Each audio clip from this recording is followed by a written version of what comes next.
Hola, muy buenas tardes. Bienvenidos al Coloquio Internacional Violencias, Política y Memoria. El día de hoy entramos en el ciclo 7, dedicado a la coyuntura de la separación de Panamá, que cumple 121 años, en el marco de una serie que queremos iniciar sobre colonialismo en América Latina. Este tema parece haber sido olvidado o guardado en los trastes históricos o sociológicos cuando probablemente constituye una coyuntura crítica que torció el curso de los acontecimientos tanto para Colombia como para la propia Panamá y los Estados Unidos de América desde entonces hasta el día de hoy. Este acontecimiento hace parte de la historia de la comunicación interoceánica. Según Álvaro Rebolledo, diversas naciones concibieron este proyecto y muchos personajes, como por ejemplo Colón, Cortés, Carlos V, Felipe II, Patterson, Nelson, Humboldt, Champlain, Goethe, Bolívar, Napoleón III, Lesseps, Roosevelt y Wilson, entre otros, lo vieron en su momento como un proyecto estratégico.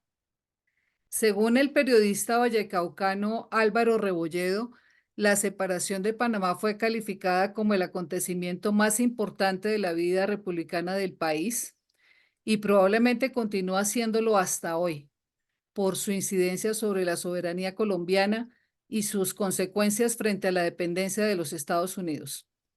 Este no fue un hecho pacífico, sobre lo cual realmente conocemos muy poco.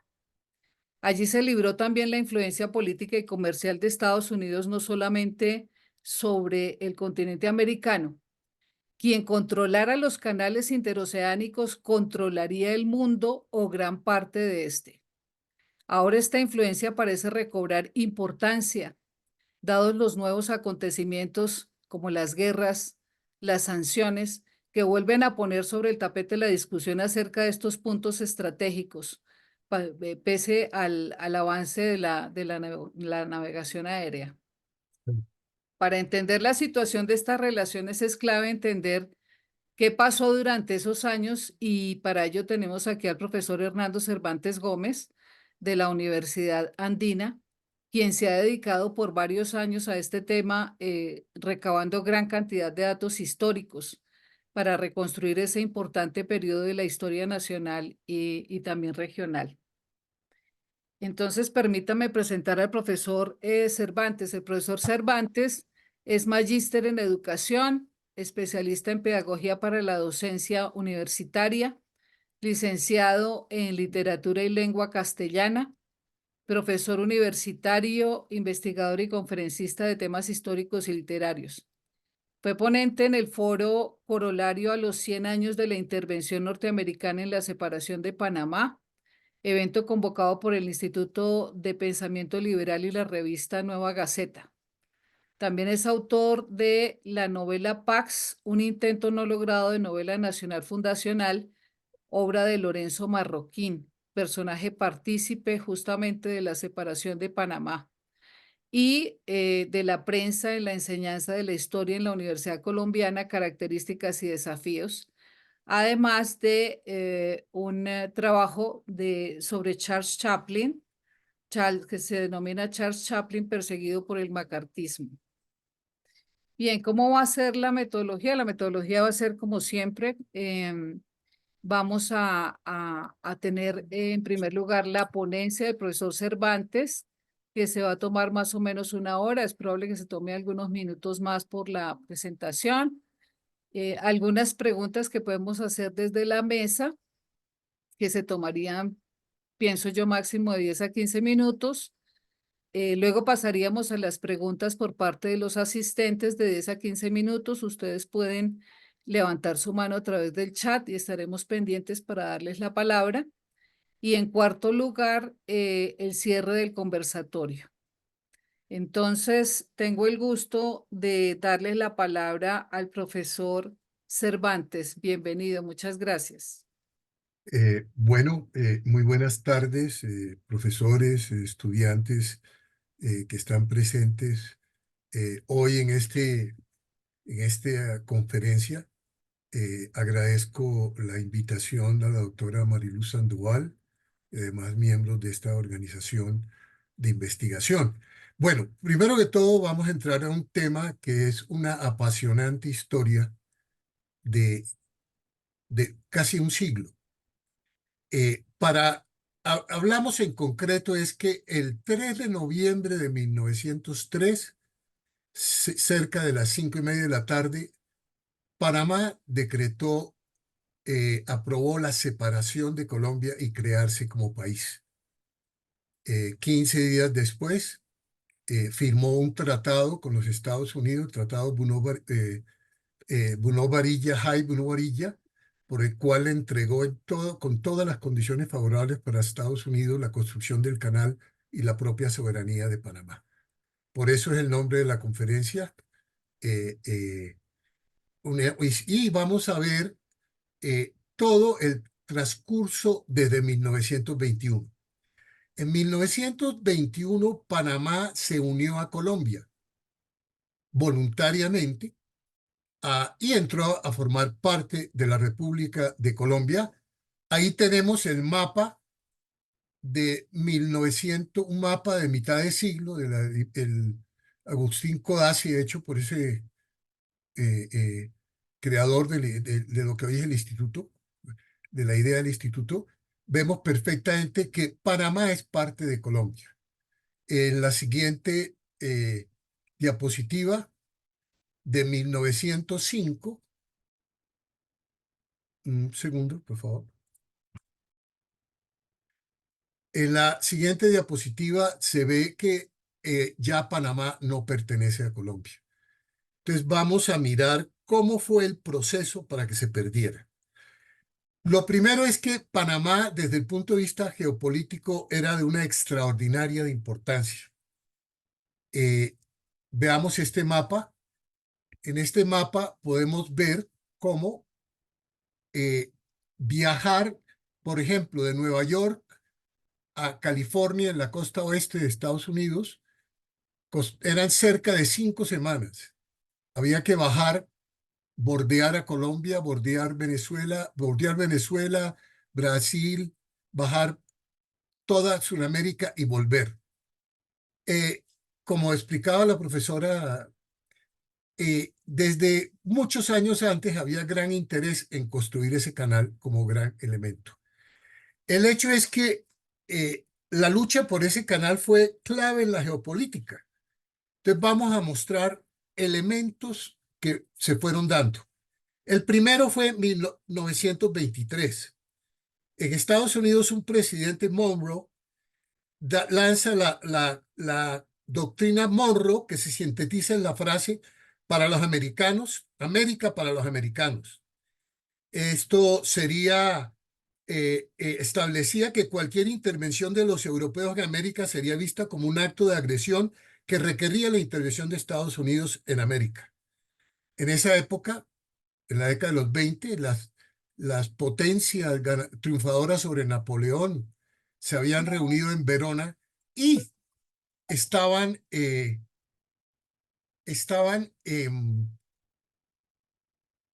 preparando reconquistas de América. Había intereses de reconquista y era lo que hacía el presidente Monroe, era decir, aquí no entra. Hay quienes consideran que entre líneas esta doctrina Monroe llevaba un interés expansionista. El hecho concreto es que representaba algo positivo de atajar los intentos de reconquista de las potencias europeas. Bueno, ahora vamos a dividir la conferencia en unos aspectos. Primero, Estados Unidos pica en punto por el control de Panamá y la construcción del canal. Es una etapa que va de 1946 a 1887. Colombia, por diferentes sucesos que pasaron en la década de los 40, había habido una intervención en la Guerra de los Pasteles de Francia en México. Había habido una intervención militar inglesa del Reino Unido, que seguiremos ahora hablando del nombre de Inglaterra, en la Mosquitia, en la costa pacífica de Centroamérica, en Nicaragua, que era un protectorado inglés.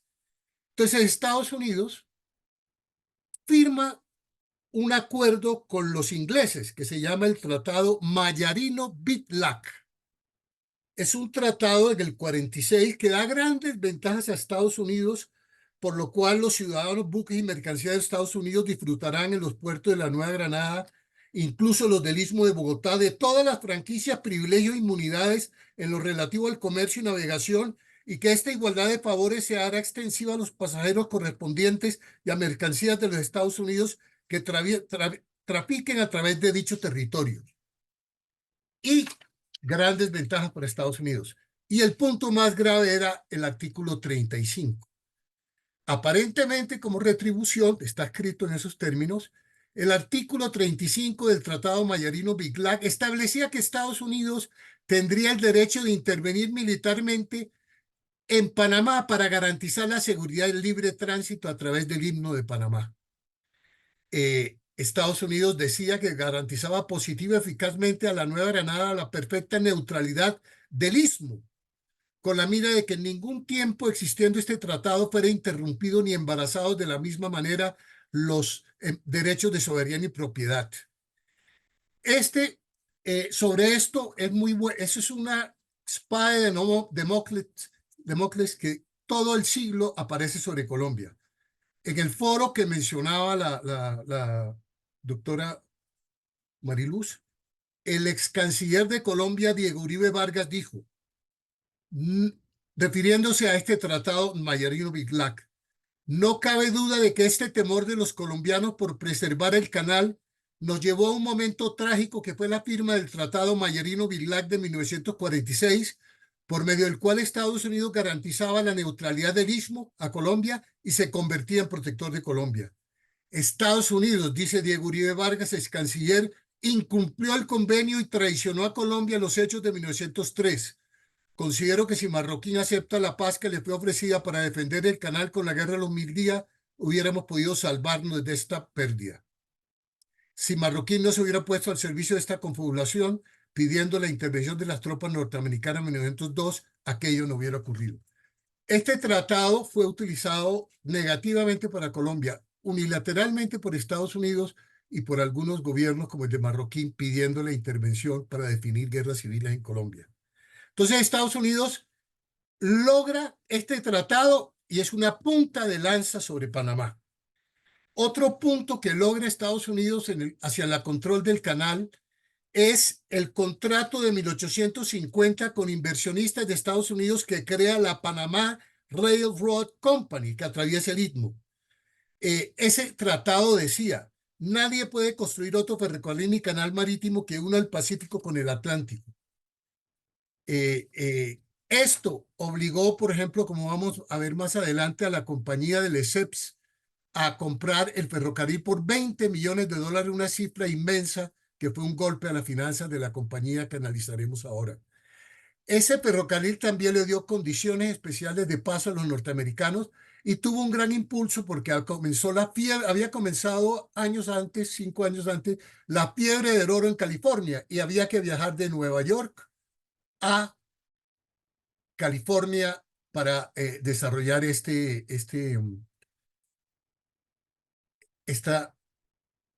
explotación del oro. Entonces, veamos, la compañía se vuelve algo fundamental. En la historia del golpe militar en Chile en 1973, la ITT, una compañía de comunicaciones norteamericana, tuvo un papel fundamental, uno de los papeles fundamentales, y la compañía del ferrocarril en la separación de Panamá de Colombia tendría un papel muy importante. A partir de ahí, Estados Unidos ocupa, por ejemplo, militarmente Colón por un episodio que se llamó de la tajada de sandía, que un norteamericano no quiso pagar y hubo unas refriegas y hubo muertos y Estados Unidos desembarcó tropas y tuvo que pagar Colombia grandes indemnizaciones. Ahora, este avance norteamericano, el ferrocarril controlado por ellos, el tratado Mayarino-Bitlac que les que ellos consideraban que le daba las posibilidades de entrar, pero realmente le daba la posibilidad de garantizar la neutralidad. Ese proceso se estanca un poco porque Estados Unidos entra en la Gran Guerra Civil de 1861 a 1866 y Estados Unidos para sus avances diplomáticos sobre Panamá. Ahora viene una segunda etapa. De 878 a 1894 es época del avance francés por el control del canal. Estados Unidos a, no logra que se firme ningún contrato con ellos y en 1878 un descendiente de Napoleón de apellido Weiss, pero que se colocaba el nombre de Lucien Napoleón Bonaparte, en representación de una sociedad geográfica de París, visita la zona en los años anteriores y en 1978, el 13 de marzo, se firma el Tratado Salgar-Weiss, que con una firma de la Sociedad Geográfica de París que le permite a ellos tener la concesión, se llamó convenio, para construir el canal. Les daba 2 años para constituir una compañía de sociedad anónima para que construyera ese canal, que tendría 99 años de usufructo de la compañía que lo construyera y daría algunas ventajas económicas a Colombia. En el 79, Lesseps, un francés diplomático que había construido el canal del Suez, vamos a ver este es el ferrocarril, este es el canal del Suez que construyó Lesseps, que fue una obra que le dio inmensa credibilidad. Comunicó el Mediterráneo con el Mar Rojo y con ello con el Mar Índico, comunicó a Europa a través del Mediterráneo, abriéndole el canal hasta el Mar Rojo, y lo comunicó con el Océano Índico, ahorrando otro mes de viaje, por ejemplo, para los ingleses, ir a la India, que ya era colonia de ellos, ya estaba en proceso de colonia de ellos. Lesseps, con una compañía de sociedad anónima, construyó este canal y se volvió una vedette, una gran figura a nivel mundial, y con eso logra crear la Compañía Universal del Canal de Panamá, compañía, aquí vemos un edificio de la compañía que todavía existe en Panamá, crea la compañía y inicia labores. Aquí hay un punto muy interesante. En 1879, ya en diciembre, ya con el contrato de construcción del canal en sus manos, Lesseps viaja a Panamá y luego viaja a Estados Unidos. En Estados Unidos trata de vender acciones para la compañía nueva y le va bastante mal. Y cuando está en Nueva York, el presidente de Estados Unidos, Hayes, habló fuerte. Dijo el presidente Hayes: la política de este país, decía, es un canal bajo el dominio control americano. Los Estados Unidos no pueden consentir que ese control lo ejerza ninguna potencia extranjera ni combinación de potencias extranjeras. Fue una reafirmación de la política que el presidente Grant había dicho en 1869, que había iniciado una política más exclusivista con respecto a la comunicación interoceánica, al hablar de la necesidad de abrir un canal americano, un canal por el pueblo americano y para el pueblo americano. O sea, Lesseps en Nueva York oyó ladrar con fuerza al gobierno norteamericano. La compañía con el tiempo sería hostigada de muchas maneras por Estados Unidos. Lesseps en ese viaje tuvo que aclarar que la doctrina Monroe no obstaculizaba a la compañía. En el 81, Lesseps inicia la construcción. Entonces, vamos a ubicarnos en la época. Los franceses inician la construcción en el 81. ¿Cuál es la época mundial en el 85? El historiador Eric Hobsbawm denomina los años de 1875 a 1914 la época del imperio. El historiador colombiano Álvaro Tirado Mejía llama la época de la repartición imperialista 1870, 1914. En 1885 se reúne la Conferencia de Berlín, en que las grandes potencias europeas textualmente se reparten África, se dan zonas de influencia. Por ejemplo, Francia coge Argelia en su zona de influencia y lo vuelve colonia. Inglaterra toma Sudáfrica y se reparten esa parte del mundo, y Alemania queda descontenta con esa repartición. También hay una característica fundamental de esa época. ¿En qué andaba Estados Unidos? Estados Unidos había terminado su guerra civil, que logró su unificación, logró evitar que los estados del sur, los estados confederados, se separaran, eliminó la esclavitud. Y voy a leer de un gran pensador colombiano, un gran ideólogo, Francisco Mosquera, un texto corto que nos ubica en lo que está Estados Unidos. No obstante, en vísperas del siglo XX, junto a una banca omnipotente reguladora de los engranajes industriales puestos a la sazón bajo sus arbitrios, irrumpen los gigantescos monopolios, suprema expresión de la concentración del capital, los cuales estiman demasiado angostos sus linderos fronterizos y han de hacer de la rapiña una divisa. La guerra contra España en 1898, su primera confrontación netamente imperialista, no se emprendió ya en aras de la cláusula de la no colonización de la doctrina Monroe, sino al revés, para apropiarse de lugares ajenos, como lo llevó a cabo aquel año el gobierno de McKinley con Filipinas, Guam y Puerto Rico, contra Cuba y contra Cuba. La metamorfosis de la República estadounidense en una potencia imperialista se había consumado definitivamente.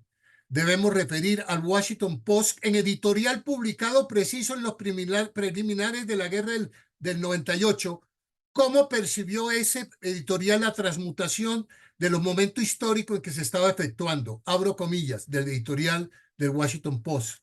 Una nueva conciencia parece haber surgido entre nosotros, la conciencia de la fuerza y junto con ella un nuevo apetito, el anhelo de mostrar nuestra fuerza. El sabor a imperio está en la boca de la gente, lo mismo que el sabor de la sangre reina en la jungla, decía de ese editorial del Washington Post. Estados Unidos ya había hecho su primera, a mitad de siglo, su primera agresión, se había tomado gran parte de México, y en el 98 se produce este fenómeno con el que está enmarcado la separación de Panamá. Entonces, vamos a ir mirando la situación en diferentes partes. ¿Qué estaba pasando en Colombia? Durante el siglo XIX hubo 9 guerras civiles en Colombia. Las luchas eran si centralismo, federalismo, gobiernos con libertades, autoritarismo, Estado y educación laica o religiosa, libre cambio, proteccionismo, desamortización de bienes de manos muertas, eliminación de esclavitud.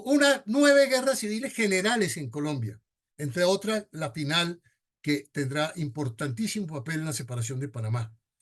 En estas guerras civiles, Estados Unidos intervino unilateralmente, invocando el Tratado del 46, Mayarino-Bitlac, y en otras intervino por invitación de gobiernos colombianos por apoyos para ganar las guerras civiles. Se incluyen gobiernos liberales y gobiernos conservadores. Hay, por ejemplo, una intervención militar de Estados Unidos en 1885 en Colón, develando un levantamiento liberal en que la ciudad fue quemada y, de acuerdo con diplomáticos franceses, fueron incendiadas por el ejército de Estados Unidos. Hubo 12 intervenciones militares de Marines, incluyendo 2 decisivas para la separación de Panamá, 1902-1903. El investigador vallecaucano mencionado por la doctora Mariluz, Habla Rebolledo, hace una relación de estas. Entonces, nuestro país tiene una serie de guerras civiles que dan pasos negativos en una conciencia nacional frente a una agresión externa. Ahora viene volvamos a la compañía francesa, Compañía Universal del Canal de Panamá. ¿En qué anda la compañía? La compañía, que comenzó a construir en el 81, tuvo grandes problemas. La fiebre amarilla, la malaria, mató más de 20.000 personas. Un dirigente máximo de la compañía francesa vino, murieron sus 2 hijos, su cuñado, su esposa, y finalmente tuvo que irse. Esa muerte por las enfermedades golpearon muy fuerte, encarecieron los salarios y fueron muy negativas. Otro aspecto fundamental, otro aspecto importante, hubo una gran corrupción con los contratistas, con gobierno francés. El gobierno francés, un ministro les pidió 20 millones de francos para permitir que se creara vender bonos para con una lotería para construir el canal, para recoger fondos para el canal. Aquí voy a mostrar estos son, aquí se debe estar viendo unas acciones que antes eran en físico, anónimas, que se vendieron varias veces. Tuvo una gran corrupción. Otro problema que tuvo la compañía francesa, los banqueros la sitiaron. Lesseps trató de vender las acciones directamente y los bancos comenzaron a regar el rumor de que eso no se podía hacer, y en la primera emisión le fue muy mal a Lesseps, y de ahí en adelante los bancos tuvieron grandes ganancias en las ventas de acciones para la compañía francesa del canal. A su vez, la prensa hizo miles de campañas de desconocimiento de Lesseps, y terminó la compañía teniendo que pagar grandes fraudes. Estados Unidos hizo campañas de desprestigio, pero el factor fundamental que hizo que la compañía francesa del canal de Lesseps fracasara fue su equivocación. Para unir el Colón en el Atlántico y la ciudad de Panamá en el Pacífico, hay montañas de 300, 400 metros, y Lesseps decidió quitar esos cerros, construir a nivel del canal. Mucha gente, muchos técnicos le plantearon que había que hacer un canal con esclusas. Lesseps no aceptó, y en el último año ya de la quiebra trató de recolectar fondos, anotando que iba a ser un canal con esclusas. Para explicarme, el actual canal, usted llega por Colón, por unas esclusas que van subiendo los barcos, llegan al lago de Gatún. Andas se ahorraron cantidades de excavaciones con ese lago, y luego se baja a Ciudad de Panamá. Lo mismo cuando vas de Ciudad de Panamá a Colón. Primero te suben y pasas el lago, y luego bajas. Ese fue el error fundamental. Todos los analistas consideran que hizo fracasar a la compañía francesa del canal.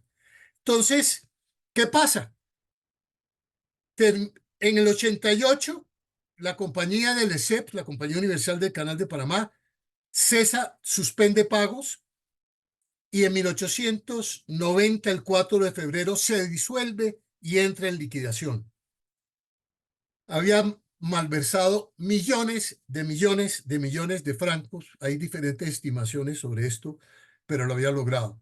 Lesseps, asimismo, como era un líder que motivaba y acercaba a la realización del canal, al mismo tiempo tuvo una capacidad de engañar a mucha gente con las dificultades que tenía el canal, y jugó los dos papeles. Entonces, ¿cómo está lo del Panamá en 1890? El canal, la compañía francesa ya no existe, y el gobierno colombiano les tira un salvavidas a la compañía francesa. El 10 de diciembre da un contrato Roldán Weiss, vuelve el descendiente de Napoleón a intervenir, y le dan una prórroga de 4 años a la compañía francesa para terminar el canal. La compañía estaba quebrada, estaba en liquidación y el gobierno colombiano le dio una prórroga que no tenía visos de tener una salida positiva. Finalmente, en el 93, no iban a cumplir ese paso, se habían comprometido a construir una nueva compañía y no la habían podido constituir, y luego el gobierno colombiano les da otros salvavidas. El 3 de abril del 93, en el contrato Suárez-Manje, concedido con aprobación del Congreso, ante la imposibilidad de los franceses de construir la nueva compañía, se les amplió el plazo al 31 de octubre del 94 y se ampliaba la concesión. O sea, ya no tenían que haber construido hasta el 2004, sino hasta no hasta 1894, sino hasta 1904. Le dieron 10 años más para construir el canal. En ese momento no había nadie que considerara que la compañía nueva del canal que se conformó pudiera construir el canal. ¿Cómo se formó la compañía? El liquidador, impulsado por el gobierno francés, cogió a los grandes contratistas que tuvo Lesseps y les dijo: si ustedes no invierten plata en la nueva compañía, le hacemos procesos jurídicos por sus incumplimientos. Entonces, estos señores les toca por colocar dineros muy importantes y se hace una pequeña refinanciación de la compañía. Eso, terminado la nueva compañía, no cumplían con lo aprobado en la renovación, que era que tenían que tener un capital suficiente para terminar la obra, pero el gobierno colombiano aceptó la nueva compañía francesa del canal. Entonces, ¿ahora qué viene? Una etapa de transición que va de junio del 94 a 1899. La nueva compañía francesa se reúne y deciden que ellos no pueden construir el canal, que van a mantener las maquinarias y el zanjón abierto, como para mostrar, pero que lo que van a hacer es conseguir, y eso lo dicen de manera clara en sus reuniones, en sus actas, conseguir que el gobierno de Estados Unidos les compre el derecho de construir el canal que tenían la compañía de Lesseps, Universal, y la nueva compañía del canal. Entonces, tenemos la concesión, mantengamos la apariencia de construcción, pero logremos que el gobierno de Estados Unidos nos compre el derecho de construir el canal. Y hacen su primer paso importante. Contratan a un señor que era el abogado más importante de los Estados Unidos en esa época, William Cromwell. Era un abogado, su firma William Cromwell Sullivan era la compañía de grandes banqueros, de grandes industriales. Era una persona de extraordinarias habilidades y sin ningún escrúpulo. Entonces los franceses lo contratan y le dicen: la misión es que usted haga dos cosas. Primero, lograr que el gobierno de Estados Unidos nos compre el derecho del canal. Dos, consiga un grupo de capitalistas norteamericanos que se unan a la compañía francesa en el propósito de que Estados Unidos renueve la construcción del canal, y el señor Cromwell pone manos a la obra.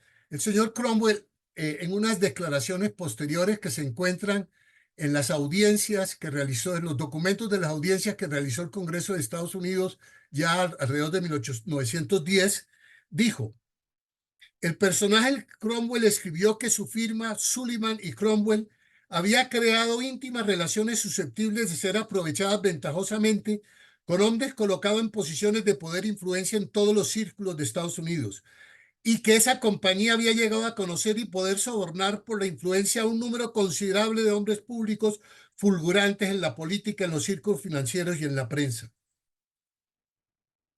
Y todos estos privilegios y relaciones fueron de utilidad grande y a veces decisiva y enorme utilidad para lograr los propósitos de la compañía francesa de que el gobierno de Estados Unidos les comprara el derecho de construir el canal.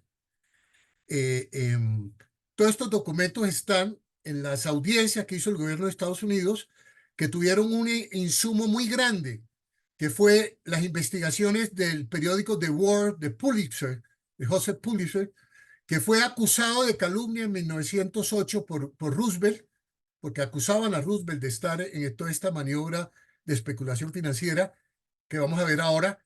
Y él, para salvarse de la cárcel ante las acusaciones de Roosevelt, mandó periodistas a Colombia, Panamá, Francia, Estados Unidos y consiguieron una cantidad de documentos que son la base de este libro que produjo el gobierno de los Estados Unidos. Entonces, la otra decisión que tiene que hacer Cromwell, ya consiguió los accionistas, ahora vamos a ver cómo los consiguió, es lograr que Estados Unidos eche para atrás la decisión de construir el canal por Nicaragua. En Estados Unidos nadie daba un peso por el canal por Panamá, o muy pocos. El que dominaba la política, el Congreso, el gobierno, era que el canal se hacía por Nicaragua. Y Cromwell se propone de echar para atrás la decisión de hacerlo por Nicaragua y hacerlo por Panamá, aprobado por el Congreso, y se decide también a que la prórroga que tenía la compañía nueva del canal de Panamá pasara de 904 a 1910. Estas son las metas. Entonces, miren, aquí viene algo extraordinario que haya quedado para la historia. Aquí debe estar apareciendo un acuerdo. Cromwell logra que en 1899, en octubre, por orientación de la compañía francesa, nueva compañía francesa, que le ordena buscar que se cree una compañía en Estados Unidos para que americanice el canal comprando buena parte de las acciones del canal francés. Entonces, Cromwell va y crea una compañía que se llama una compañía americana del Canal de Panamá con el objetivo de terminación, mantenimiento y operación del Canal de Panamá y cualquier otros conducentes a este fin. Esta compañía quería una subrogación de la mayoría de las acciones de la compañía francesa.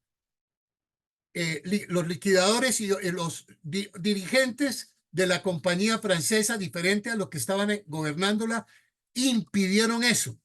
Entonces, no permitieron que de tajo una subrogación de las empresas, de las acciones de la compañía francesa para los capitalistas norteamericanos.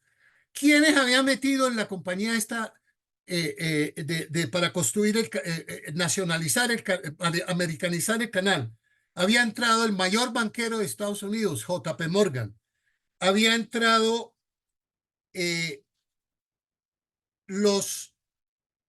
John Peppermont Morgan, todavía es uno de los bancos más importantes. Habían entrado los Seligman, los Simmons, había entrado un cuñado del presidente Roosevelt, había entrado un hermano del secretario de guerra. Entonces, esa compañía poderosa no logra su fin de tomarse de bloque el canal y hacen un documento secreto que por productos de esta investigación de estos periodistas aparece. Voy a leer el acuerdo secreto que suscriben estos grandes capitalistas. Ellos establecen, por cuestión de tiempo no lo vamos a leer todo, pero lo que aparece acá indica los suscritos firmantes acuerdan invertir 5 millones de dólares para comprar a bajo precio las acciones de la nueva compañía francesa del canal, para luego desarrollar unos procesos y venderlas a mayor precio. En especulación, según el diccionario de Cambridge, consiste en conseguir invertir un dinero en acciones para luego, por diferentes métodos, lograrlos vender a un mucho mayor precio. Esta especulación financiera de estos magnates tenía ese fin. Se fueron en secreto. Hay un libro excelente sobre lo de Panamá, que es este libro de un panameño que narra todos los intrínculos de cómo se fueron en secreto a comprar por pequeñas cantidades las compañías, las acciones. En secreto, los banqueros apoyaron el secreto y compraron casi el 60% de la compañía francesa. Compraron al 3% del valor nominal de las acciones que había vendido Lesseps. En Francia había, y en parte de Europa había casi 350.000 accionistas de la compañía francesa aburridos con sus acciones, y estos abogados que fueron en secreto les compraron las acciones al 3% de su valor nominal. Estos banqueros y estos inversionistas gastaron como 4,5 millones de pesos en comprar esto. Entonces, viene el siguiente paso. Ya formaron la compañía en Estados Unidos. Los franceses que han estimulado esto, que tienen algo más del 15% de la compañía francesa, ya tienen unos aliados poderosos en Estados Unidos en el fin de que Estados Unidos, el gobierno les compre la acción, y van al siguiente paso. Eh, eh, ¿Cómo cambian al Congreso de Estados Unidos su decisión de hacer el canal por Panamá y no por Nicaragua? La favorabilidad del canal por Nicaragua era inmensa en Estados Unidos. Primer paso, Cromwell da con plata de la nueva compañía del canal $60,000 a la compañía del Partido Republicano Presidencial, a un señor Hannah Dollar, un gran político que le decían Hannah Dollar, que era el jefe del Partido Republicano, y logra que en el programa de los candidatos republicanos se cambie. Antes todos decían se hace por hacer el canal por Nicaragua. Él logra que queden en los programas de los candidatos republicanos que se haga un canal por Centroamérica. Los demócratas en sus programas ponían un canal por Nicaragua. Entonces, primer gran paso que hace William Nelson Cromwell. En 1990, Buró Varilla, este personaje que se ve acá, ese era uno de los accionistas de la compañía francesa del canal. Era un personaje, bueno, en Francia había tenido un periódico que jugó un papel clave en el caso Dreyfus. Él hace una gira por todo Estados Unidos, parece que financiado por los Seligman, uno de los magnates que están en el proceso de especulación, y logra avances en que se pasen sectores en favor del canal por Panamá. Entonces, aquí estamos que la compañía francesa, nueva compañía francesa, con el Cromwell, logra crear una alianza de grandes capitalistas que se apodera del 60 y pico% de la compañía francesa, y se lanzan a que el gobierno de Estados Unidos les compre el derecho a construir el canal. En ese momento ya logran que el Partido Republicano avance en ese sentido, y volvamos a Colombia. ¿Qué pasa en Colombia? Colombia está en la Guerra de los 1000 días, iniciada en noviembre de 1898. Esa fue una guerra que fundamentalmente el Partido Liberal se va porque había una absoluta antidemocracia en las leyes electorales. No llegaban liberales al Congreso o se colaban. Era una norma tan antidemocrática que Caro, el creador de la el creador de la Constitución con Núñez del 86, cuando le pidieron que cambiara el sistema electoral para que los liberales pudieran ser elegidos, dijo: eso es como abrirle a la fiera la jaula. O sea, era un sistema electoral que no lo querían cambiar, y al mismo tiempo en el liberalismo había preocupaciones porque el gobierno de la regeneración de Núñez, consideraban ellos, el que habían planteado la Constitución del 86, clerical, absolutista, centralista, que ese gobierno no tendría la capacidad de unir al país al mercado mundial. el historiador Charles Berquist sacó de los documentos de la Academia de Historia este discurso y que muestra que había una concepción económica también en la Guerra de los Mil Días. El hecho es que se lanza la guerra en noviembre del 22 y en medio de la guerra, Cromwell y todo esto logran que el gobierno de San Clemente amplíe la prórroga del contrato, que estaba hasta 1904, la amplía hasta 1810. Antecitos de la batalla decisiva, que fue la batalla de Palo Negro, en abril, la batalla en Palo Negro fue del 11 al 25 de mayo. El gobierno de San Clemente firma el 26 de abril la prórroga. No había nadie que considerara que la compañía francesa, nueva compañía francesa, fuera a hacer el canal. Pero el gobierno necesitaba dinero para ganar la guerra de los 1000 días. Y hace un contrato por el cual la compañía francesa se compromete a entregar 5 millones de francos en oro, entregables a 120 días a partir del 31 de octubre. Hay algún historiador que dice que ese dinero se lograron procesos bancarios y se fueron directamente en armas para derrotar a los liberales en la batalla de Palo Negro. Esa batalla es donde está el aeropuerto hoy de Bucaramanga. Fue una batalla en que duraron del 11 al 25 de mayo los soldados dándose machete y el ruido que se escuchaba era el de los machetes sobre los huesos de los combatientes. Una batalla que termina con la derrota de los liberales, que habían cometido errores estratégicos muy grandes. Y en esa batalla se aniquilan básicamente los ejércitos liberales y hasta que va a terminar la guerra hay ejércitos aislados liberales y guerrillas, pero la guerra en Palo Negro quedó marcada por todo este periodo en favor de los conservadores, repetimos, con la ayuda de la prórroga y el dinero que llegaba de la prórroga.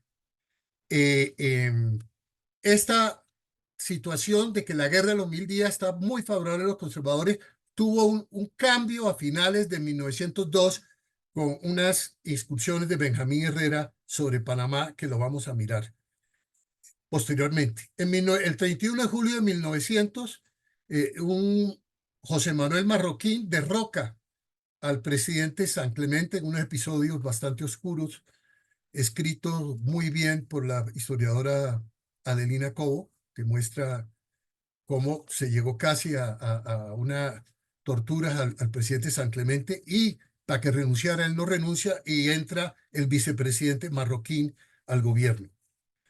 Volvamos a Estados Unidos. La guerra en los 1000 días en proceso. ¿Qué pasa en 1901 en Estados Unidos? El 14 de septiembre es asesinado el presidente McKinley y sube a la presidencia el vicepresidente Teodoro Roosevelt. Este es un personaje bastante de una agresividad muy grande. Vamos a leer una frase de él. Una frase de Roosevelt. Yo no llego al punto de creer que los únicos indios buenos sean los indios muertos, pero creo que para 9/10 de ello es así. Por lo demás, yo no quisiera averiguar con mucha profundidad sobre la 10ª parte. Acogiendo un dicho africano, Roosevelt decía, habla con seguridad, pero lleva un gran garrote y llegarás lejos. Por eso el nombre de la conferencia y la política de Big Stick. Y este presidente de Estados Unidos hizo el corolario a la doctrina Monroe en el 1904. Expresa, Estados Unidos abroga el derecho de intervenir en América o más allá en un país con casos continuos de injusticia y ejercer un poder de policía internacional. Ya se expresa claramente en 1904. Estados Unidos puede cumplir el papel de policía internacional, corolario a la doctrina Monroe. Ahora, viene otro hecho que le ayuda a Estados Unidos. indudablemente la entrada de un presidente tan agresivo como es Roosevelt.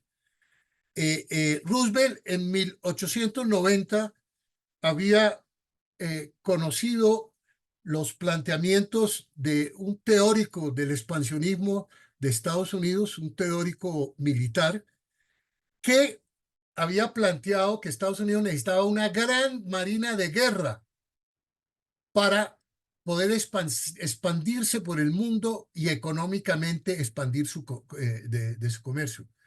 Estas teorías fueron conocidas por Roosevelt cuando era secretario del Tesoro y apoyó rápidamente a este teórico expansionista, mandó a hacer una cantidad de buques y aplicaría en la toma de Panamá y en la política señalada por este pensador geopolítico. Entonces, ahora, ¿qué hay de nuevo? Estados Unidos estaba amarrada las manos desde 1950 por un tratado con el Reino Unido que desde 1850 Estados Unidos había logrado un avance. El Reino Unido se comprometió a no meterse solo en Panamá, ni Estados Unidos solo en Panamá, a no tomarse ninguna región y a no hacer fortificaciones, y ese tratado estaba vigente. O sea, Estados Unidos no podía intervenir solo en Panamá. Y en el 18 de noviembre de 1901, Estados Unidos firma el tratado Hay-Ponsonby, que echa para atrás el anterior tratado y eh, eh, el tratado del 50, y Estados Unidos, Inglaterra le dice que Estados Unidos puede construir solo el canal, puede intervenir tácitamente, dice que puede construir baluartes militares en Panamá, en la región de Centroamérica. Es decir, Inglaterra, que tenía un lío, ya venía mirando que Alemania iba creciendo y era un enemigo y necesitaba aliados. Tenía una guerra en Sudáfrica muy cruenta, había tenido derrotas fuertes con la batalla contra los Boers por el control de Sudáfrica. Entonces los ingleses firman este tratado abrogando el anterior tratado, el anterior tratado, y Estados Unidos queda con manos libres. Analistas en Colombia dijeron, vienen por Panamá. Entonces, ¿qué sucede en Colombia? La guerra sigue. El presidente, el Uribe, el jefe que inició la guerra y que tenía un ejército grande, le propone a Marroquín parar la guerra y unirse para defender el canal de Panamá. Esto está en unos libros del historiador caldense Otto Morales Benítez, que muestra 12 misivas y procesos del general Uribe tratando que el gobierno de Marroquín acepte parar la guerra y unirse para defender Panamá. Marroquín se niega rotundamente. Marroquín representa el mismo pensamiento de Caro, que es que hay que aniquilar al liberalismo. Este es un aspecto positivo en ese momento, la posición que despliega Rafael Uribe. En 1901 hay una intervención militar de Estados Unidos para Panamá. Entonces, en Colombia continúa la guerra, Marroquín la mantiene, niega la posibilidad de parar la guerra. ¿Y qué pasa en Estados Unidos? En enero de 1902 se reaprueba el canal por Nicaragua, pero un lobby inmenso de los grandes empresarios, de Cromwell, de todos, logra que se apruebe la ley Sponer en junio de 1902, por el cual el canal se hace por Panamá y le da el derecho al gobierno de Estados Unidos de comprar en $40 millones el derecho de construir el canal que tenía la nueva compañía francesa.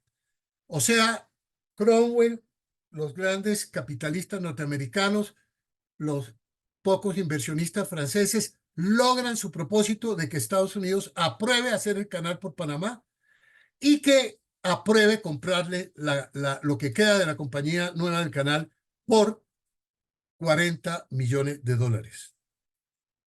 Estamos en eso y sucede un hecho inesperado. La guerra que venía totalmente favorable a los conservadores en Colombia, la guerra de los Mil Días, da un viraje.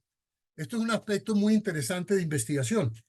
Benjamín Herrera, el otro jefe liberal, el fundador de la Universidad Libre, viaja a Ecuador y se reúne con Eloy Alfaro, quien lo apoya militarmente y en todo sentido para que haga una excursión sobre Colombia. En Colombia hubo excursiones contra Ecuador también y otras. Benjamín Herrera, el general Herrera, logra también apoyo del Santos Zelaya de Nicaragua. Un historiador inglés habla de que había como una cierta internacional liberal en ese momento que incluía a otro presidente en Venezuela que apoyan al general Benjamín Herrera. Herrera llega y logra una gran victoria, bien armado y aviado, llega a Panamá y derrota fulgurantemente el 27 de agosto en Aguadulce a las tropas conservadoras. Se apodera de un cargamento de buques, de armas, hasta muere el jefe conservador Albán ahí, y queda en una posición muy fuerte en Panamá. Ya no le faltaba sino tomarse Ciudad de Panamá, y con Panamá tomada y con gran apoyo, como apoyo que tenía, y con el armamento venirse a cambiar el rumbo de la guerra a los territorios de la costa atlántica o del Pacífico. ¿Qué pasa en ese momento? Esto está documentado totalmente en los archivos del gobierno norteamericano, que hay un libro que se llama The History of Panama.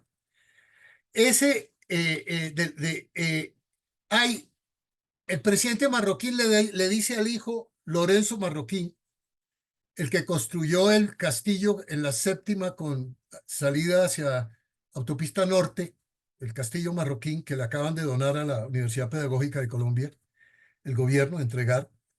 Marroquín va con el jefe militar más agresivo y de guerra a muerte, conservador Aristides Fernández, y habla en la delegación norteamericana y se reúnen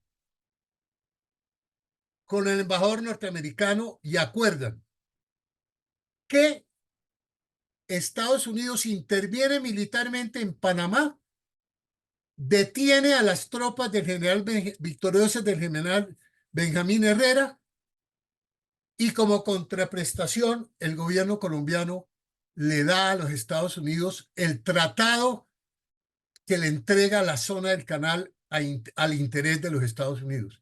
Estados Unidos, Colombia y Estados Unidos llevaban 2 años negociando un tratado con Carlos Martínez Silva, con otros negociadores, y lo que hace el gobierno de Marroquín es atajen las tropas de General Herrera y nosotros le firmamos el tratado. En un extraordinario libro de un panameño que se los recomiendo enormemente, escrito en el año 30 y pico, de Oscar Terán, es un libro que, cosa extraña, tiene más notas de pie de página en un 60% que texto. Un poco tedioso, pero extraordinaria documentación. Este panameño nunca aceptó la ciudadanía panameña y escribió este extraordinario libro, y ahí transcribe los telegramas del gobierno marroquín a, a los negociadores en Estados Unidos que aceptaran el tratado, y los telegramas del gobierno de Estados Unidos, de Roosevelt, al ejército, a la Marina norteamericana que enviara barcos a Panamá. Y listo y hecho, el 22 el 20 de septiembre, Marroquín pide la entrada de tropas invocando el Tratado del 46, Mayarino-Bidlack. Las tropas norteamericanas llegan, desembarcan en Panamá, se paran frente a las tropas de Benjamín Herrera y le dicen que si hay batalla se van a tomar de una vez Panamá. Los jefes militares norteamericanos, los almirantes, les dicen, no, ustedes tienen que parar o si no nos tomamos eso. El hecho es que Benjamín Herrera aduce interés nacional y firma el Tratado del Wisconsin que pone fin a la Guerra de los Mil Días. La Guerra de los Mil Días, el 24 de octubre, había comenzado a terminarse con el Tratado de Neerlandia en la costa atlántica que firma el general Uribe, y el 21 de noviembre, encima del barco norteamericano Wisconsin, este barco, espero que se esté viendo, en ese barco de los de la intervención, ahí se firma la paz de la Guerra de los Mil Días, por eso se llama el Tratado del Wisconsin, porque se firmó en este acorazado norteamericano. Es el buque insignia de la flota que Estados Unidos tiene fondeada en Panamá. Los franceses, para esta historia, hay dos investigadores que se metieron a fondo en los archivos del Ministerio de Relaciones Exteriores francés. Uno es Álvaro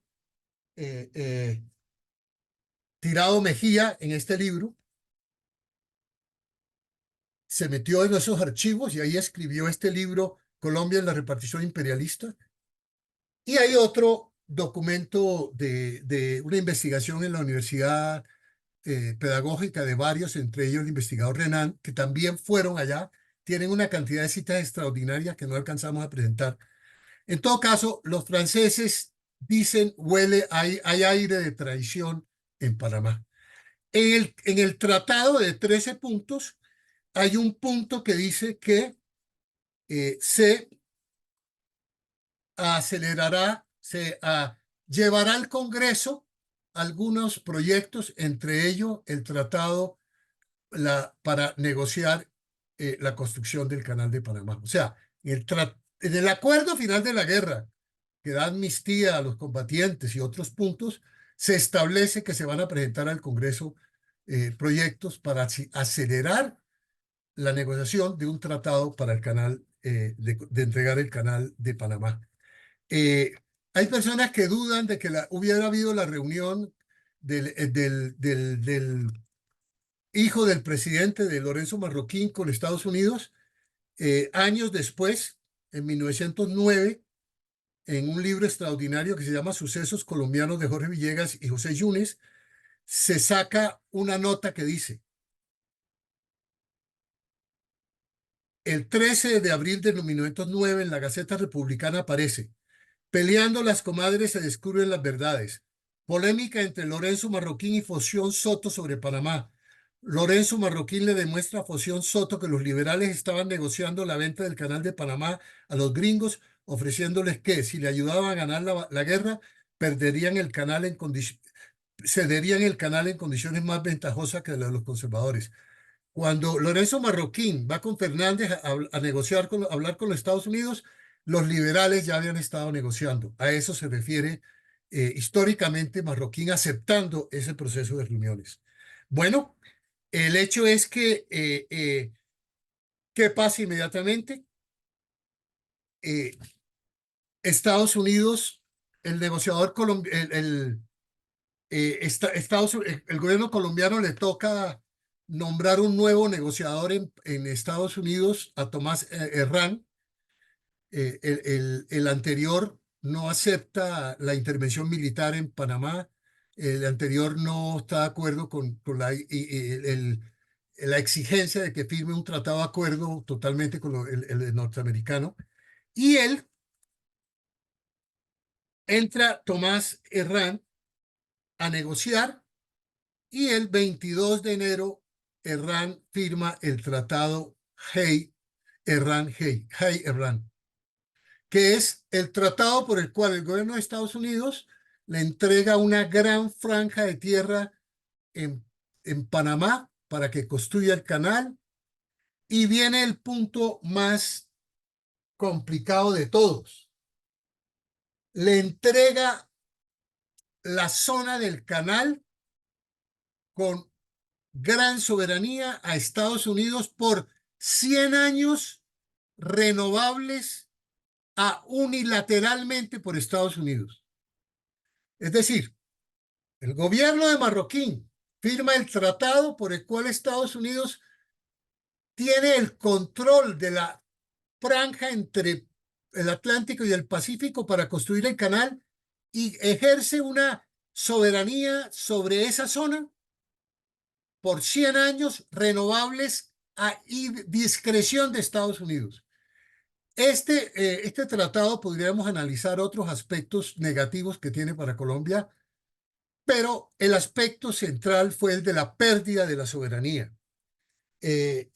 Otro gran libro sobre Panamá es de Eduardo Lemaitre, un colombiano cartagenero historiador, un libro escrito al modo de la investigación moderna con respaldo de citas a todo.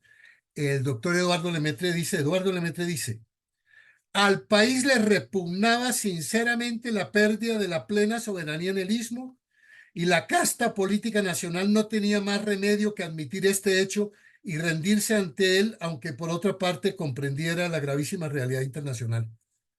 O sea, Lemaitre esboza que había una absoluta conciencia en Colombia de que no se debía aprobar el tratado. Marroquín, como buen político marrullero, usemos términos de hoy, en ese momento sería diferente, le dice a Tomás Herrán, firme con referéndum, es decir, que lo tiene que aprobar el Congreso de Colombia. Entonces, el Tratado de Shanghái llega al Congreso de Colombia. Aquí hay un extraordinario capítulo de Eduardo Lemaitre sobre este proceso, como hay otro extraordinario sobre la quiebra del Canal de Panamá, de la Compañía Universal de Lesseps en Estados Unidos, en París, cuando quiebra la compañía francesa, y ahí muestra cómo lo que determinó en el Congreso de Colombia el rechazo al Tratado de Shanghái fue la pérdida de la soberanía. El 1 de septiembre de 1902 se reprueba el Tratado de Shanghái.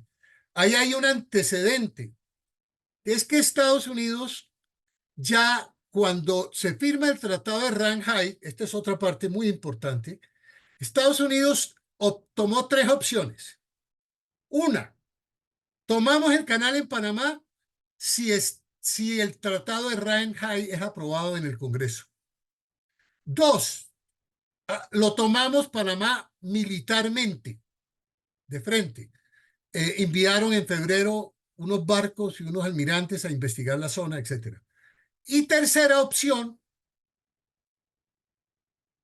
hacemos que Panamá se independice y que el nuevo gobierno que creemos nos ceda el canal en las condiciones que queramos. Entonces, eliminada la opción 1, el tratado es improbado. Estados Unidos tenía las dos opciones, pero ya Estados Unidos durante el curso del año había estado construyendo la opción de que Panamá se separaba. Aquí hay algo bastante poco creíble, pero absolutamente cierto. El 13 de junio, Cromwell, el abogado se reúne largamente con Roosevelt en Washington.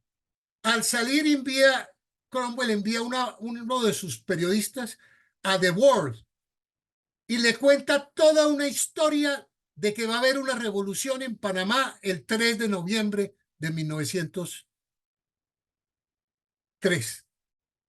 Eso sale completo, una historia completa al día siguiente, el 14 de junio, en el periódico The World.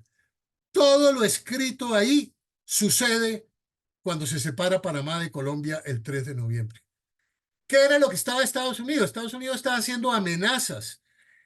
Roosevelt envió una carta a Beaupré, que era el nuevo embajador, en esa época se llamaba delegatario, y le dice, trate con toda la fuerza que pueda a esas despreciables criaturitas.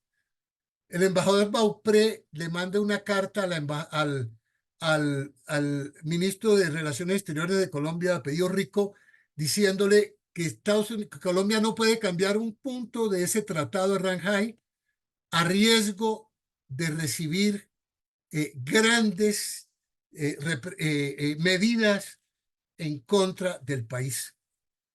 Esas son unas citas espectaculares que no tenemos tiempo de leer, pero en esencia se hacen públicas en el Congreso unas citas amenazantes para las despreciables criaturitas de Bogotá, y eso incide también para que el Congreso, por, por 25 votos en comisión, eche para atrás el tratado el 1 de septiembre. Entonces, las palabras de Beaupré son: si Colombia ahora rechazara el tratado o indebidamente retardara su aprobación, las relaciones amigables entre los dos países quedarían seriamente comprometidas y nuestro Congreso podría tomar pasos que todo amigo de Colombia sentiría con pena. Esto fue un comunicado oficial del embajador norteamericano al Ministerio de Relaciones Exteriores. Entonces ahora viene un punto muy importante. ¿Qué hizo Marroquín, que había pactado la entrada de tropas a Panamá, que había pactado que les entregaba el tratado que querían? Marroquín hizo 4 cosas para cumplirle a Estados Unidos. Retiró tropas de Panamá cuando ya era público que Estados Unidos iba a ocupar Panamá. Nombró al único senador que se retiró de la reunión cuando se negó el tratado Shanghái, al José Ovaldía. 24 votos en contra del tratado de Shanghái. Se retiró Ovaldía aduciendo problemas de salud, y el gobierno de Estados Unidos, que tenía infiltrada la Cancillería colombiana con el jefe de protocolo, se enteró que Ovaldía, el senador, le había dicho a Marroquín que en caso de separación él estaría con la separación. Y miren lo que hace Marroquín: nombra a Ovaldía gobernador de Panamá. Eso hubo inmensas protestas. Un senador dijo: al ladrón le dieron las llaves. Entonces, todos estos elementos muestran que el gobierno de Marroquín favoreció el proceso de separación de Panamá. Entonces, Hernando, sí, qué pena interrumpir, pero ya parece que estamos sobre los 10 minutos extras. ok, Entonces, voy a si rematar. exacto, rematemos Ok, con unos minutos más para hacer algunos, bueno, para pasar a preguntas y comentarios, ¿vale? bueno, Gracias. entonces, Estados Unidos ha reunido a mitad de año, a través de la Compañía del Ferrocarril, a unos panameños encabezados por Amador Guerrero. Los ha reunido. La primera referencia de una reunión separatista en ese año es a mitad de año. Los reúne organizado por la Compañía del Ferrocarril. Organiza un viaje a Estados Unidos de Amador Guerrero, el que tiene destinado para ser presidente. Amador Guerrero llega a Nueva York. Todo indica que se reúne con altos funcionarios norteamericanos y con el francés Bunau Varilla. Bunau Varilla, en su libro Muerte y Resurrección de Panamá, sostiene que la habitación 1102 del Hotel Waldo La Astoria es la verdadera creadora de la República de Panamá. Se reúne con Amador Guerrero. Le anuncian que van a ir tropas de Estados Unidos el 2 y 3 de noviembre. Amador de Guerrero hablan de sobornos, de importantes. El escritor Ovidio Ospino, panameño, que acabo de mostrar, tiene pruebas contundentes sobre esos sobornos. Regresa Amador y el 2 avisa que tiene el apoyo del gobierno de Estados Unidos, y en el anochecer del 2 de noviembre llegan barcos norteamericanos a Panamá y llegan a Ciudad de Colón. Y durante el día 3, el grupito de panameños que quiere hacer la creación del nuevo país, a pesar ya de llegar a los barcos norteamericanos, que era el ofrecimiento, no se atreven a dar el golpe. ¿Qué sucede? Que han preparado el soborno a militares, entre ellos a Esteban Huertas, un militar casado con panameña, y a las 5 de la tarde el general Esteban Huertas, colombiano, pasa a las tropas colombianas a apoyar la separación. Luego que la tropa colombiana en Ciudad de Panamá se pasa al bando de la separación, los panameños crean la nueva república. Al día siguiente hay un conato de rebelión en Panamá de un capitán, las tropas norteamericanas desembarcan, develan este desembarco, este intento de levantamiento, y nace la República de Panamá.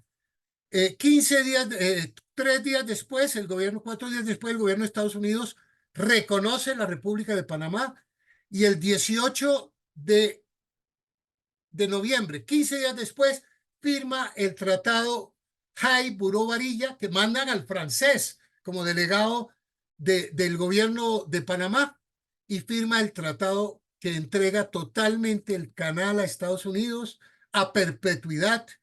Ese tratado le da total soberanía a Estados Unidos para intervenir en Panamá en las condiciones que quiera, y logra su objetivo. A mediados de febrero, el gobierno de Estados Unidos le compra a la compañía francesa del canal, la nueva compañía francesa ya controlada en un 60% por capitalistas norteamericanos, le compra el derecho de construir el canal por $40 millones. En unas estadísticas se considera que los inversionistas norteamericanos que compraron por debajo de cuerda las acciones de la compañía francesa tuvieron ganancias del 1.200%. Y bueno, hay una cantidad de episodios más grande. Colombia se enteró 5 días después porque la compañía del canal del telégrafo que había en Panamá se dañó misteriosamente. Colombia se enteró por Ecuador, y hay una anécdota que se reconoce por grandes investigadores como cierta. Al presidente marroquí le preguntaron que si sabía la separación de Panamá, y él le contestó: ¿de qué se quejan? Recibí un país y entrego dos. Bueno, quedan muchas cosas. Esta es una anécdota que la utiliza hasta grandes historiadores, nunca fue negada, y luego vienen grandes consecuencias para Colombia que no alcanzan a ser parte del cuerpo entero de esta conferencia. Bueno, muchas gracias. Bueno, muchísimas gracias, profesor Hernando Cervantes. Me parece magnífico todo lo que usted ha señalado detrás de un evento que siempre hemos visto simplemente como una separación que se dio en un momento dado de nuestra historia, pero esto tiene una serie de antecedentes y una densidad histórica muy complicada, compleja. Yo lo que he visto es que hay como una interrelación permanente entre una serie de factores que son externos o de carácter internacional y unos factores de carácter interno. He tratado como de darle un poco de orden a la historia que nos ha contado para tratar de como de establecer algunos elementos centrales. Me llama poderosamente la atención, por ejemplo, y me parece que ha quedado un poco por fuera la idea según la cual, bueno, es una versión de algunos historiadores acerca de los diversos intentos de separación por parte de los propios panameños y algunos antecedentes que parece que son señalados incluso desde la propia Constitución de la Gran Colombia, cuando se dice que se da el primer intento de separación por primera vez desde Panamá. Bueno, digamos, he tratado como de buscar elementos para establecer como ese orden, y encuentro que se le da como más peso aparentemente a los factores de carácter externo, pero hay otros factores de carácter interno que de todas maneras fueron tocados por usted y que podríamos reiterar y mirar también en otros sentidos. Por ejemplo, una de las cosas que se me ocurre es mirar qué tanta importancia o qué tan cierto fue que hubo, que ocurrieron todos estos intentos de separación por parte de los propios panameños, y también si esos intentos fueron realmente serios, ¿no es cierto? Y otra pregunta que puede surgir a partir de factores de carácter más bien interno, que a mí me gustaría mirar si usted los puede relacionar de alguna manera, es, por ejemplo, desde el punto de vista del texto del sociólogo Beluche, ¿qué tendría que ver la propuesta del centralismo de Rafael Núñez con este proceso de la separación de Panamá? Yo encuentro como que hay varios elementos de carácter interno que podrían como un poco equilibrar todos los elementos de carácter externo. Por ejemplo, este que le estoy comentando acerca de los intentos de separación por parte de los propios panameños, la propuesta del descentralismo de Rafael Núñez, el hecho de que Colombia hubiera estado inmersa en ese momento en la guerra de los 1000 días y errores del propio Estado colombiano que tienen muchos antecedentes, ¿no? Por ejemplo, en el texto de Rebolledo, en la página 81, a mí me llamó la atención cuando él habla de un tratado que antecedió, ¿no? Ese tratado del 12 de diciembre de 1846, donde Colombia pone bajo protección a Panamá en manos de Estados Unidos, y dice que eso digamos, se evidencia más a través de la cláusula 35, por medio de la cual Colombia colocó el Istmo de Panamá bajo la protección de Estados Unidos, y que ese fue un tratado ratificado por ese país y que con los años se ha reconocido que ese fue un error que ocasionaría finalmente la pérdida de este territorio, porque en ese momento estaba como presidente de Estados Unidos el señor James Polk, quien lideraría la guerra mexicano-estadounidense entre 1846 y 1848,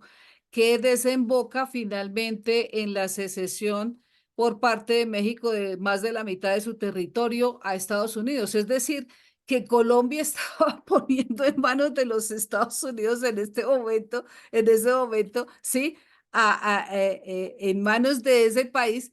Y cuando estaba el presidente Paul, que después lidera el proceso de guerra con México y arrebata la mitad del territorio mexicano. Entonces, eso me pareció como que fue un acto por parte del gobierno colombiano de poner al ratón a cuidar el queso, ¿no? Desde ese momento. Había como una especie de, pues no solo sí, de sometimiento, sino también de ingenuidad política absoluta por parte de las élites de la época. Pero bueno, en suma podríamos decir que tanto peso pudieron tener estos factores internos, ¿sí? Frente a los factores externos, o hubo como también una especie de correspondencia allí entre el ascenso de un imperio como el de Estados Unidos, y al mismo tiempo una postura abyecta de sometimiento por parte de un país como el nuestro. ¿Usted cómo ve eso? ¿Cómo ve Sí, como ese balance entre los factores internos y los factores externos? bueno, primero, sobre la primera mención, yo sería muy complicado analizar paso por paso lo que algunos historiadores llaman intentos separatistas. Yo los invito a que lean, hay un sociólogo panameño que se llama Olmedo Beluche, que tiene documentos excelentes como La separación de Panamá de Colombia, mitos y falsedades. Yo me uno a lo que él ha planteado de que esos fueron intentos enmarcados básicamente en las guerras civiles y que él en general considera que no hubo intentos separatistas fundamentales de Colombia. Entonces yo los invito a tratar ese tema con estos documentos de sociólogo muy destacado en Panamá con Olmedo Beluche. No hubo, a mi modo de ver, intentos secesionistas de alguna importancia. Segundo, sobre lo del centralismo. David Bushnell, en su libro muy usado en universidades a nivel básico, eh, culpa en parte de la separación de Panamá a Rafael Núñez por la Constitución del 86. Bushnell dice que esa constitución centralista que le quitó autonomías a Panamá colaboró en la separación de Panamá. Ahora, hay unos argumentos de que Panamá, que Colombia, a raíz de la plata que se recibía por el ferrocarril, que fue un negocio extraordinario, estaba explotando Panamá. La Universidad Nacional hizo en el 2003 un, un, una, un seminario muy bien preparado, Colombia y Panamá, la metamorfosis de la nación del siglo XX. Uno de los historiadores presentes demuestra fehacientemente en ese documento que les recomiendo, las memorias de ese seminario, que Colombia aportaba más a Panamá. O sea, no había una exacción de Colombia sobre Panamá. Los invito a mirar ese documento. Ahora, la Guerra de los 1000 días tuvo al final un episodio muy negativo en la relación con Panamá, que fue la muerte de un indígena que era liberal, que terminada la guerra, que establecía respeto a la vida de los combatientes, un general conservador, y respetó, violó ese concepto, ese punto del tratado del respeto a la integridad de los firmantes, y mató a un combatiente liberal, Lorenzo, un indígena. Eso causó mala ambiente en Panamá. Ahora, desde mi punto de vista, si se miran los diferentes aspectos, ahí hay un aspecto sociológico muy interesante a mirar, que es que el gobernante de Colombia tenía una visión de bogotano, de la sabana de Bogotá, que en uno de sus libros, Marroquín escribió: no conozco el mar y quiera Dios que me quede sin conocerlo. Hubo un crítico de la actitud de Marroquín que le dice: hombre, usted debió conocer el mar. Entonces ahí hay una mentalidad que influyó en esa época. En esa época la sociología habla, hay tratados sociológicos en la época de que en tierra caliente no puede haber civilización. Se establece el término calentanos despectivamente. Y en Bogotá, indudablemente, había una tendencia así que no logró interpretar y defender a Panamá como se debió defender. Ahora, frente a todas estas circunstancias, yo creo que lo determinante es la agresión de Estados Unidos sobre Panamá, el potencial y la actitud del gobierno que gobernaba de no querer enfrentar eso, de negarse a unir con el liberalismo. Y posteriormente hay un episodio que quiero contar brevemente. Soledad Costa de Samper, la esposa del que algunos consideran de los primeros sociólogos de Colombia, Miguel Samper, ella, esa gran escritora, hizo una marcha en Bogotá de 300 mujeres, las acompañó el poeta Rafael Pombo, exigiéndole al gobierno que se pusiera los pantalones y recuperara la soberanía de Panamá. O sea, considero que no hubo una canalización de una gran eh, rechazo a la agresión norteamericana por parte del gobierno marroquí. Esa es la visión que tengo, Mariluz.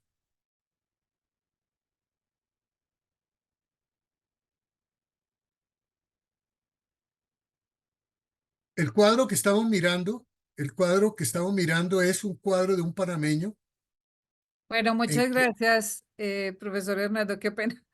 Es que no podía acceder al micrófono. Bueno, cuéntenos del cuadro y enseguida vamos a abrir los micrófonos para las preguntas. Ya tenemos una pregunta por parte de Jenny Eliezer Grajales, sociólogo y estudiante de Derecho. Si quieres, Jenny, puedes abrir tu micrófono y hacer la pregunta directamente.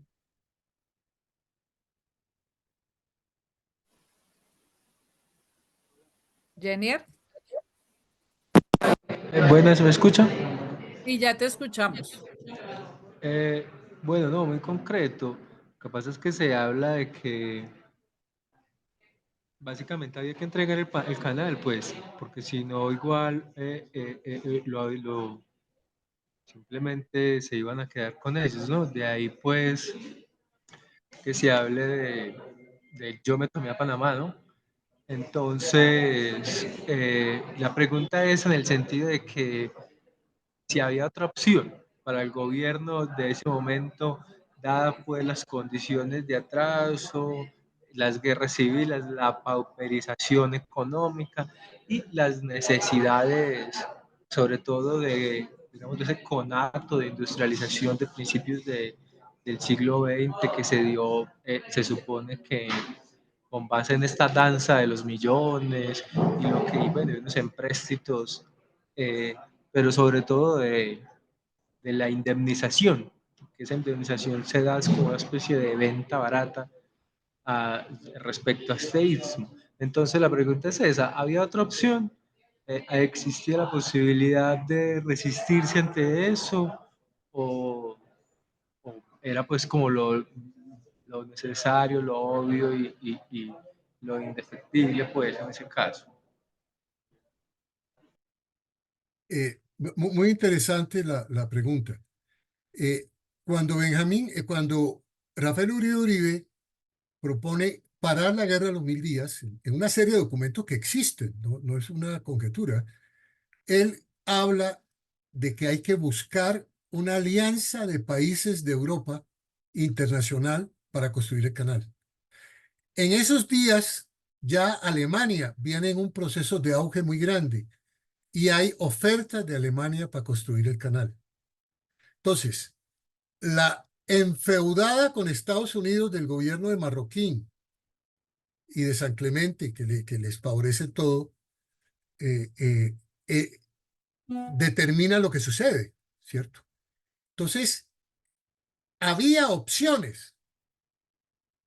Si se acepta la política el ex canciller Diego Uribe Vargas habla de que si se hubieran aceptado las propuestas de Uribe Uribe de parar la guerra y unirse para defender el canal, y unir eso con una búsqueda de unos acuerdos internacionales para hacer una compañía general que construya el canal, había opciones, personalmente yo considero. Pero sucede lo que sucede porque hay una tendencia en el Estado que hace la guerra para aniquilar al liberalismo.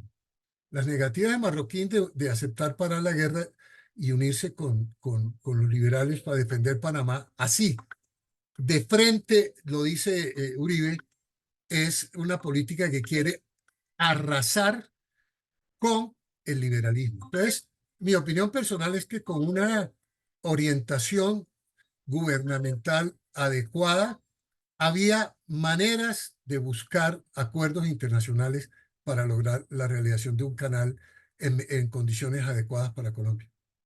Vale, muchas gracias, profesor Hernando. Tenemos otra pregunta de parte de la estudiante de sociología María Paz. Adelante, María Paz.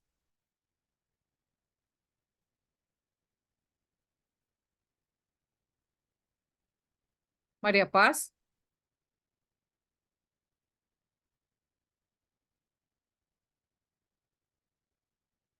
no sé si Hola, esté ahí. María Paz. Bueno, si quieres, voy a leer la pregunta porque la puso en el chat. Ah, no, no, María Paz, no se escucha. Tienes que activar el micrófono.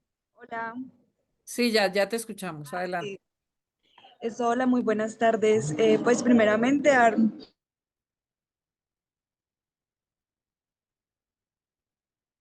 Ya no te escuchamos. Se volvió a... no, qué pena, creo que estoy teniendo Ahí estás otra vez. Ok, adelante. problemas con el micrófono. Pues lo que quería decir, pues primeramente es dar pues agradecimientos por el espacio, muy enriquecedor. Y pues la pregunta que puse en el chat fue que cómo se reconfiguraron las dinámicas de poder locales en Panamá tras esta separación y qué grupos nacionales ganaron o perdieron poder. Y la segunda pregunta que se puso fue que cómo afectó la influencia estadounidense en Panamá a la autonomía cultural y social del país y si existen resistencias culturales o sociales frente a esta influencia. Bien, muchas gracias. Muy interesante la pregunta. Vea, lo primero es esto. Ese tratado le entregó a Estados, el tratado Hay-Bunó-Varilla le entregó la capacidad de intervenir en Panamá total a Estados Unidos. Y la historia de Panamá hasta casi 1964 es una historia de gobiernos que se someten a Estados Unidos, que van a dar un golpe y le piden apoyo a Estados Unidos. No soy un conocedor a fondo de esa historia, pero sí me parece importante resaltar que en Panamá triunfó, quedó gobernando una tendencia enfeudada a Estados Unidos y tuvo enormes problemas culturales y problemas sociales y todos los aspectos. Ahora, en 1964, los estudiantes panameños entraron a la zona del canal, que era vedada totalmente, y bajaron la bandera norteamericana y subieron la bandera panameña. El ejército de Estados Unidos ametralló y mató más de una docena de estudiantes. El gobierno de Panamá le tocó romper relaciones con Estados Unidos y comenzó un proceso nacionalista en Panamá que se desarrolla con el tratado Torrijos-Carter, más o menos en el año alrededor de los 80, no tengo en este momento la fecha exacta, por el cual el gobierno de Estados Unidos devolvía el canal a Panamá. Entonces, puedo afirmar que a partir del 64 comenzó un proceso nacionalista en Panamá que finalmente lo encabezó general Torrijos y logró el tratado Torrijos-Carter. A Carter no lo quieren en Estados Unidos. Cuando se fue a firmar, a entregar el canal en el 31 de diciembre de 1999, el presidente de Estados Unidos no fue, pero Carter les devolvió el canal a los panameños. Y ahora mismo el canal es manejado por una compañía de total panameños. Es más, hicieron una ampliación muy grande hace unos pocos años y, en Panamá hay procesos nacionalistas interesantes. Una expresión de esto es leer a Olmedo Beluche o a otros aspectos. En todo caso, a mí me parece importante en esta conferencia reconocer el valor de esos estudiantes que en el 64 levantaron el espíritu nacionalista eh, en, en Panamá y el papel del general Torrijos, que murió casi el mismo año que otro progresista de América Latina, Roldós de Ecuador, misteriosamente en aviones que se cayeron. Torrijos cayó de un avión inexplicablemente y lo mismo otro progresista, Torrijos. Entonces, esa sería mi respuesta a esa parte de la pregunta. Bueno, muchas gracias, profesor Hernando Cervantes. Quisiera saber si alguien más quiere tomar la palabra, hacer. Bueno, Lorena, adelante, Lorena. Hernando, Lorena es profesora del programa de sociología, la profesora Lorena Cardona, em, y quiere intervenir con una pregunta. Adelante.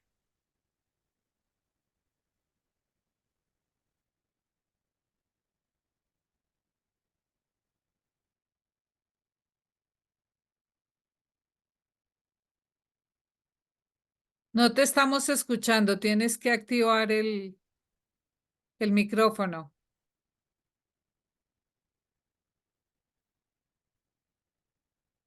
No, no, no te oímos.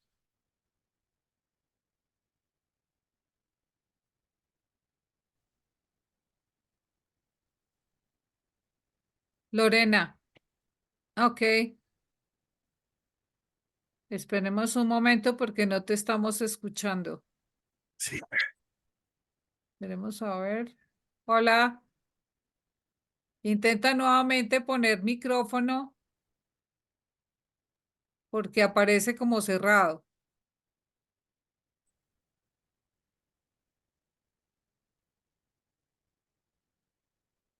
Nada. Si quieres, puedes escribir. Mientras resuelves el problema del micrófono, puedes escribir la pregunta en el chat y yo la puedo leer.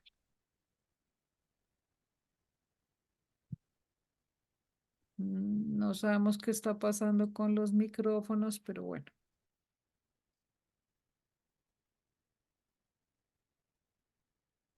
Hola, Ah, ya te oímos, listo, ya te oímos. listo, ya, qué pena, me hablaban directo. No, al menos logró porque la iba a escribir, pero era... Quería preguntarle justamente ya que habló del tratado Carter y Torrijos, en unos documentos que en algún momento escribió López Miquelsen, justamente porque él afirma que sorprendentemente Colombia es quien le ayuda a Panamá a liberarse de los Estados Unidos y pues de alguna manera también como que se abroga esas palabras durante el gobierno de Mikkelsen. ¿Qué hay de cierto en eso? Si me puede responder esa pregunta. Sí, mira, hay unos libros que se llaman de Diego Uribe Vargas, el, el ex canciller. Colombia,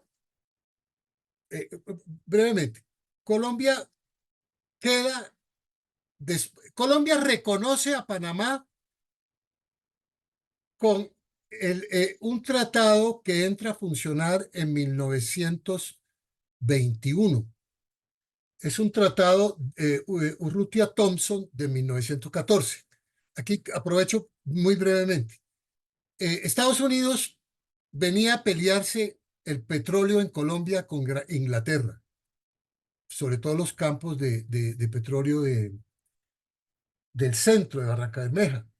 Y los historiadores norteamericanos hablaban de que Colombia era el miserable. En América Latina, Colombia cogió Estados Unidos cogió un gran odio. Entonces, Estados Unidos, para buscar a normalizar la situación, trata en 1909 de normalizar con el Tratado Cortés-Roth, que le costó la presidencia a Reyes, que renunció un día y se montó en un barco y se fue, porque no le aprobaron normalizar las relaciones con Panamá. En el 2004 se firma, 1914 se firma el Tratado Urrutia-Thompson, por el cual Estados Unidos decía que sin cero pesar a Colombia por los sucesos de Panamá y le entregaba 25 millones de dólares. Comenzó la Primera Guerra Mundial y ese tratado no se aprobó ni en Estados Unidos ni en Colombia. Para el año 21, ese tratado es aprobado en Estados Unidos. Un libro también les recomiendo, es de un historiador norteamericano, Fred Rigby, el capitán norteamericano en la penetración imperialista en Colombia.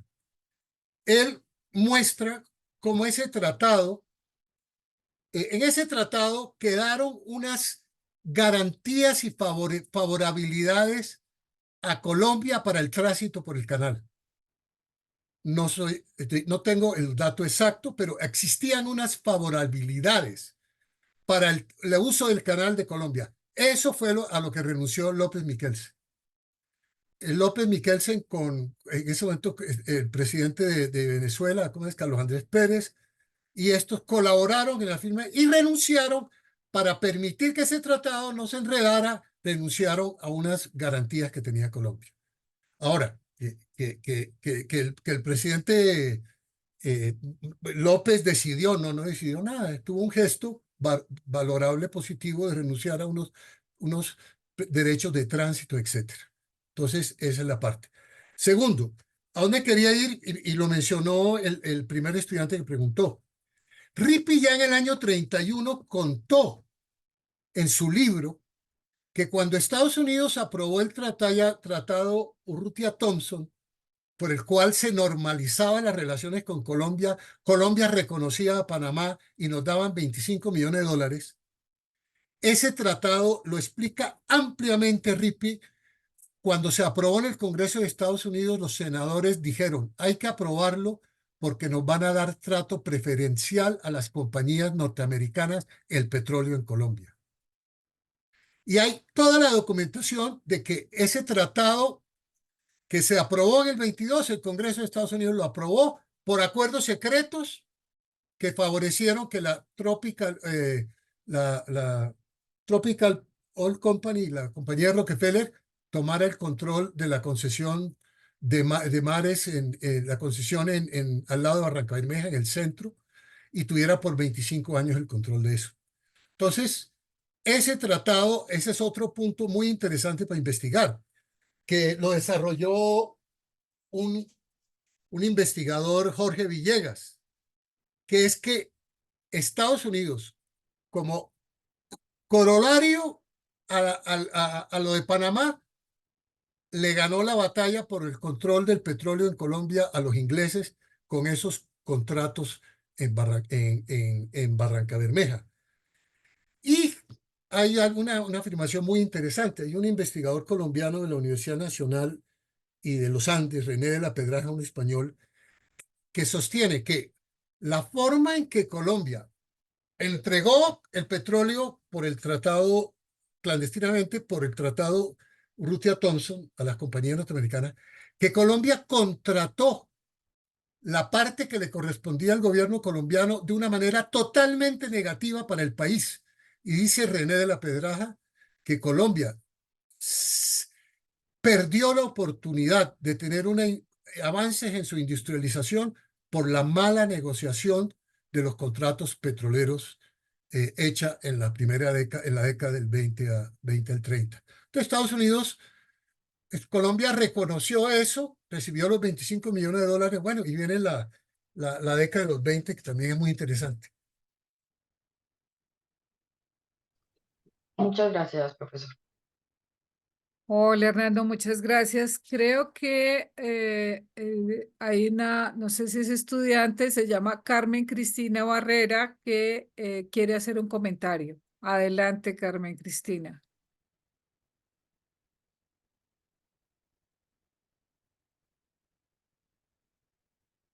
Carmen.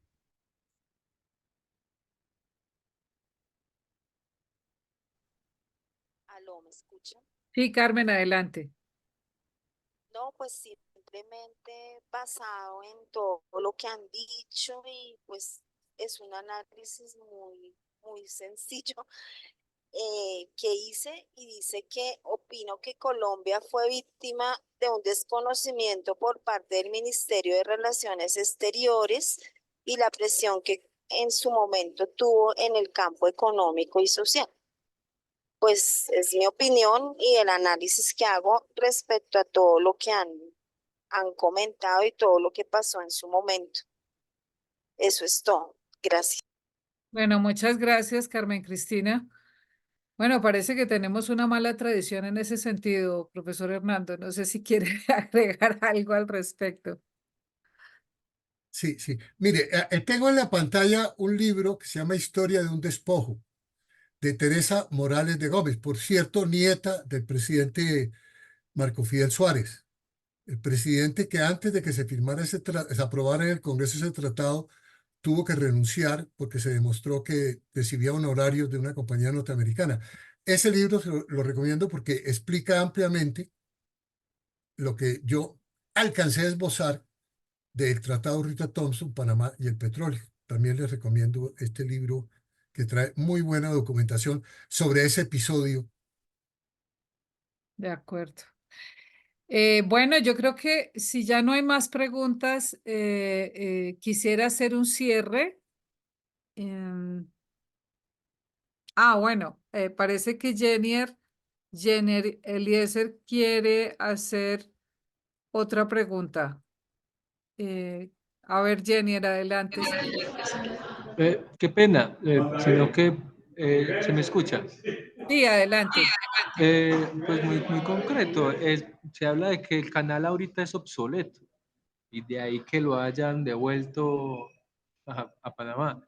Y se habla también de que se va a crear un canal en Nicaragua, creo, bueno, más al norte de Centroamérica, dadas las nuevas condiciones o para, digamos, que corresponda a las condiciones actuales en términos geopolíticos y comerciales. ¿Qué tan cierto es eso? Esa es como la pregunta muy concreta sobre lo obsoleto que puede ser hoy este canal y las posibilidades de uno nuevo. Bueno, yo sobre la situación actual del canal creo que hay muchos aspectos.